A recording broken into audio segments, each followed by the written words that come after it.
l'importance de l'état d'être, je l'ai déjà dit, hein, mais c'est l'expérience du prêtre fou. Donc imaginez, vous êtes un prêtre au XVIe siècle, vous apprenez que Dieu n'existe pas, que tout n'est qu'une suite de causes et d'effets, et en fait, vous pétez un câble.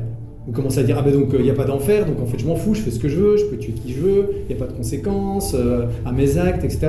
Et donc c'est vraiment pour souligner que on s'en fiche de la vérité. Ce qui est important, c'est votre état psychologique quand vous transitez vers une nouvelle façon de penser.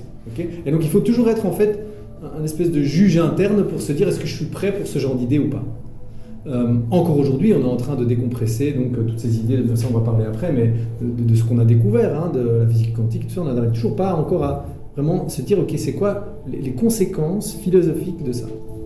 Et c'est la même chose à ce moment-là, il y a effectivement des gens qui n'étaient pas prêts au XVIe et XVIIe siècle à passer dans une vision du monde purement matérialiste, avec juste la suite de causes et d'effets, et voilà, il y a le Big Bang, il y a tout qui se déroule. C'était juste pas possible psychiquement pour ces gens-là de rester sains, entre guillemets, avec ce genre de vision du monde.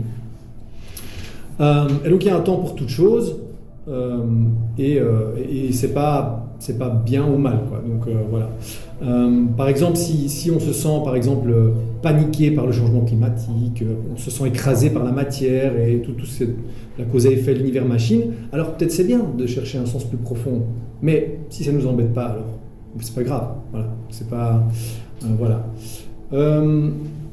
Et donc moi j'ai par exemple l'exemple d'un collègue à qui j'explique un peu mes théories, et il me dit par exemple, parce que je parle du principe que l'adolescent c'est quelqu'un qui manifeste, qui proteste, qui revendique beaucoup de choses vis-à-vis de papa, il me dit mais moi j'aime bien manifester.